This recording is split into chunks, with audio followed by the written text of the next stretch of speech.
안녕하세요. 여러분의 경제학장 박사입니다. 자, 세무사 시험 준비하시는 분들이라면 모를 수가 없는 책이죠? 정병열 선사님의 재정학 연습. 오늘부터 이 교재의 핵심 내용들을 하나씩 아주 쉽고 재밌게 풀어볼까 합니다. 그 첫 번째 시간으로 바로 초과 부담에 대해 알아볼 텐데요. 여러분, 세금이라는 게 그냥 우리 주머니에서 돈만 쏙 빼가는 걸로 끝날까요? 사실은 그보다 더 큰 보이지 않는 비용이 숨어 있다는 사실. 오늘 그 정체를 시원하게 밝혀드리겠습니다. 바로 시작하시죠. 자, 이걸 한번 생각해보세요. 정부에 내가 똑같이 100만 원을 냅니다. 그런데 어떤 세금은 딱 100만 원어치 부담으로 끝나는데 어떤 세금은 100만 원에 더해서 우리 경제에 괜한 손실까지 남긴다는 거예요.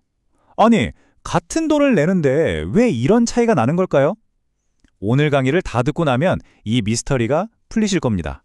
이 수수께끼를 푸는 첫 번째 열쇠는 바로 개인의 선택에 있습니다.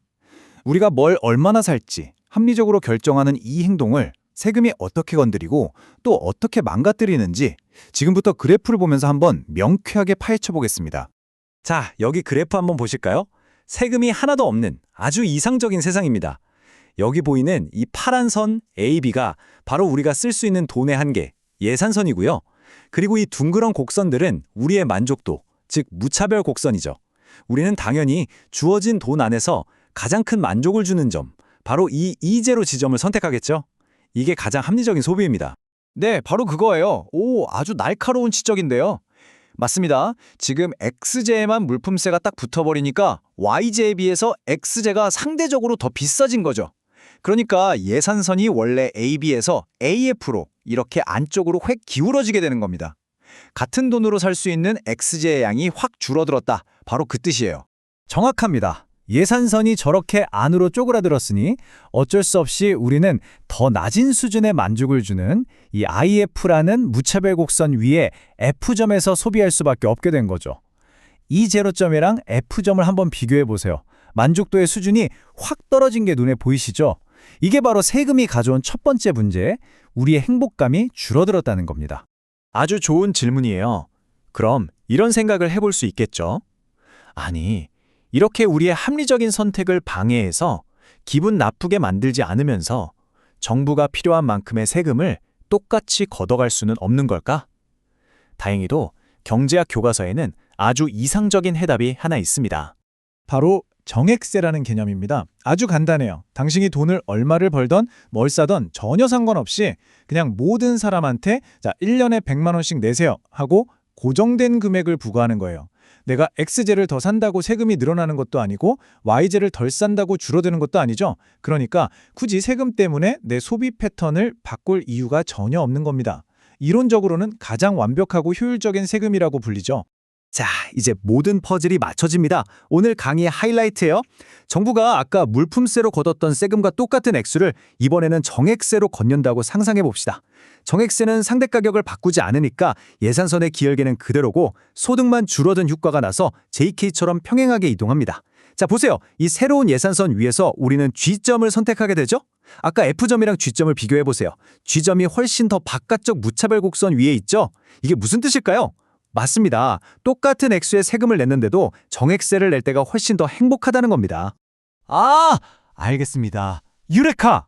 그럼 결국 F점에서 소비할 때랑 G점에서 소비할 때의 이 행복도의 차이, 이게 바로 물품세 때문에 괜히 발생한 보이지 않는 비용이군요. 세금 100만 원 낸 거 말고도 이만큼 추가로 손해를 보고 있었다. 이게 바로 초과 부담이네요. 자, 지금까지는 개인 한 명의 시각에서 초과 부담을 살펴봤죠. 이제 시야를 확 넓혀서 시장 전체, 즉 사회 전체에는 어떤 영향을 미치는지 한번 들여다보겠습니다. 자, 우리에게 아주 익숙한 수요 공급 그래프입니다. 세금이 없을 때 시장은 수요와 공급이 만나는 이 점에서 완벽한 균형을 이루죠. 이때 소비자가 얻는 이득과 생산자가 얻는 이득을 합친 사회적 잉여가 이 커다란 삼각형 면적만큼 최대가 됩니다. 모두가 행복한 가장 효율적인 상태라고 할 수 있죠. 그런데 여기에 정부가 물건 하나 팔 때마다 T만큼 세금을 딱 붙이면 어떻게 될까요?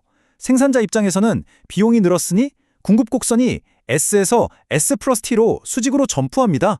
그 결과 새로운 균형점에서는 소비자는 더 비싼 값을 치르고 생산자는 세금 떼고 더 적은 돈을 손에 쥐게 되죠. 하지만 진짜 중요한 건 바로 이겁니다. 시장 전체의 거래량이 Q0에서 Q1으로 위축된다는 사실. 세금 때문에 비싸져서 안 사는 사람, 팔아도 남는 게 없어서 안 파는 사람이 생겨난 거죠. 자, 세금이 생기면서 원래 소비자와 생산자의 몫이었던 잉여의 일부를 정부가 가져갑니다. 바로 이 사각형 A 플러스 B 영역이 정부의 조세 수입이 되는 거죠. 이건 간단해요. 단위당 세금 T에다가 줄어든 거래량 Q1을 곱한 만큼입니다. 근데 교수님 뭔가 좀 이상한데요? 원래 컸던 사회적 잉여 삼각형에서 지금 남은 소비자 잉여, 생산자 잉여, 그리고 정부가 가져간 세금까지 다 빼고 나니까 어라? 주인이 없는 작은 삼각형 하나가 남네요. 이 삼각형은 대체 누구 주머니로 들어간 거죠? 어디로 사라진 걸까요? 바로 그겁니다. 우리가 찾던 범인이 바로 저 삼각형이에요. 경제학에서는 이걸 초과부담 또는 그 유명한 자중손실, 데드웨일 로스라고 부릅니다. 이 손실분은 누구에게 간 게 아니에요. 소비자도 생산자도 정부도 갖지 못했어요. 그냥 세금 때문에 꼭 필요했던 거래가 사라지면서 허공으로 증발해버린 사회 전체의 순손실인 겁니다. 너무 아깝지 않나요? 그렇다면 이 안타까운 자중손실, 즉 초과부담의 크기는 대체 무엇에 의해 결정될까요? 어떤 경우에 이 삼각형이 더 커지고 어떤 경우에 작아질까요? 이건 세금 정책을 설계할 때 정말 중요한 질문입니다. 자, 교재에 보면 이런 공식이 나오죠. DW는 어쩌고저쩌고. 와, 보기만 해도 머리가 아프다고요? 괜찮습니다. 이 수식의 모든 걸 외울 필요는 전혀 없어요. 우리가 주목해야 할 핵심 변수는 딱 두 개뿐이니까요. 이 복잡한 공식에서 가장 중요한 두 배우는 바로 세율, T와 탄력성, 엡실론입니다. 첫째, 세율. 초과부담은 세율이 높아질수록 그냥 커지는 게 아니라 제곱으로 커집니다. 이게 정말 무서운 얘기예요. 세율을 2배 올리면 손실은 무려 4배, 3배 올리면 9배로 뻥튀기가 되는 거죠. 그리고 둘째, 탄력성입니다. 탄력성이 크다는 건 뭐죠? 가격 변화에 아주 민감하게 반응한다는 뜻이죠. 비싸졌네? 에이, 안 사! 이렇게 소비를 확 줄여버리는 상품일수록 거래량이 더 많이 감소하니까 사라지는 삼각형의 면적도 당연히 더 커지게 됩니다. 자, 오늘 정말 머리 아프면서도 중요한 개념을 배웠습니다.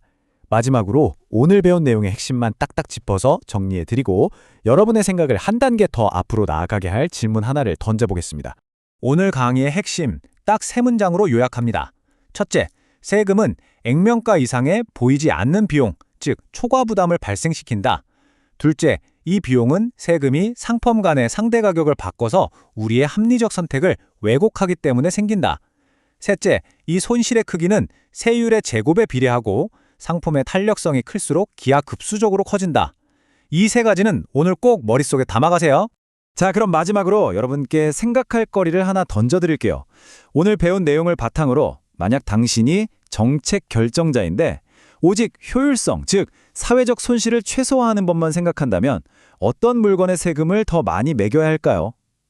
가격이 올라도 어쩔 수 없이 사야 하는, 즉 수요가 비탄력적인 쌀이나 휴지 같은 생필품에 높은 세금을 매기는 게 맞을까요? 아니면 명품 가방이든 라면이든 모든 물건에 똑같은 세율을 적용하는 게 맞을까요?